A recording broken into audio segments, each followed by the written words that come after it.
वही सती मैया भगवान शिव शंकर कैलाश पर्वत पे आके धूनी लगा करके बैठ गए।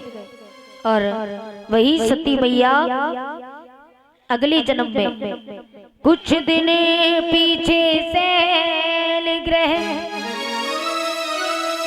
हुई सती उत्पन्न,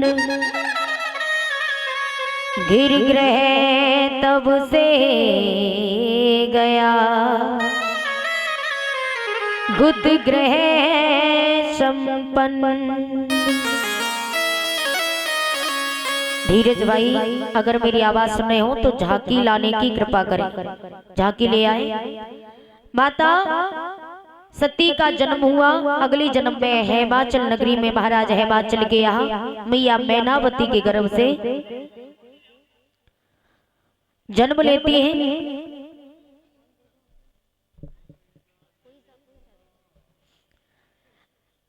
देवऋषि नारद ने नामकरण संस्कार किया तो उनका नाम उमा, गिरजा, गौरा, पार्वती अनंत नाम पड़े।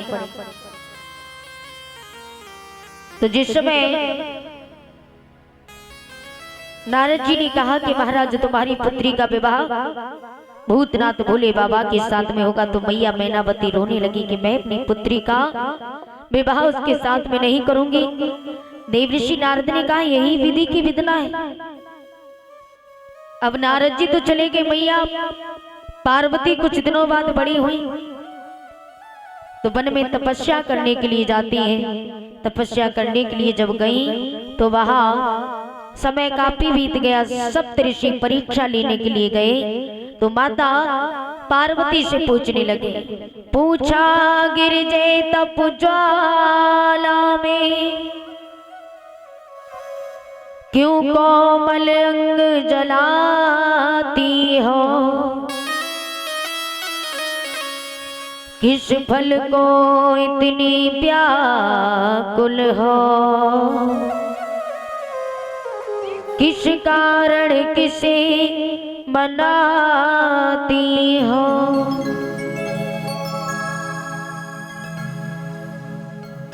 आज मैया पार्वती से सप्तऋषियों ने कहा कि मैं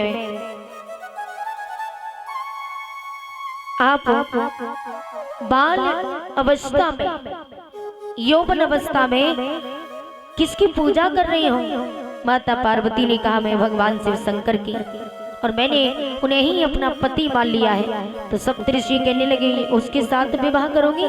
अरे वो तो भिखमंगा है, कैलाश पर्वत पे रहता है, रहने के लिए मकान नहीं, खाने के लिए भोजन नहीं, पहनने के लिए वस्त्र नहीं, उसके साथ विवाह करोगे?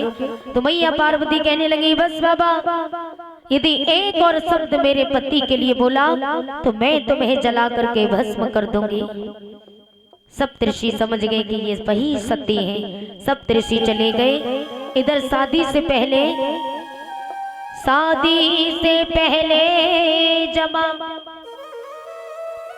एक दूसरा रंग, यहाँ कहेंगे हम वही शिव का काम प्रसंग। इधर भगवान के विवाह की तैयारियां चल रही थी और इधर तारुक नाम का राक्षस हुआ कि तारुक असुर भयो तेहि काला, भुज प्रताप बल तेज विशाला।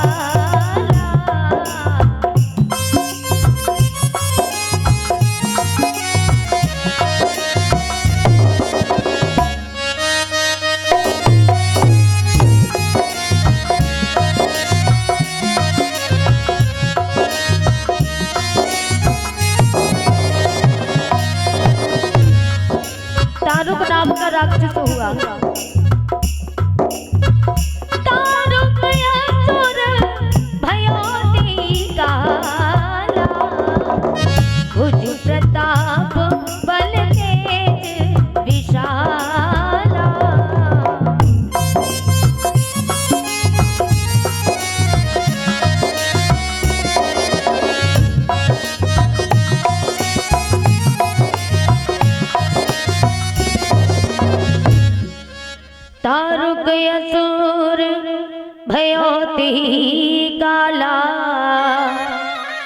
भुज प्रताप बल तेज विशाला। तारक नाम का राक्षस हुआ, उसकी भुजा में इतना बल था, देवताओं को मारने लगा। इंद्र सभा लगी। इंद्रदेव ने ब्रह्मा जी से कहा कि ब्रह्मदेव, यदि ये राक्षस ऐसे ही देवताओं को मारता रहा तो हम सभी कहाँ जाएंगे। रुक जाओ, थोड़ी देर रुक जाओ, थोड़ी देर। धीरज भैया मैं आवाज मार दूंगी, ठीक है।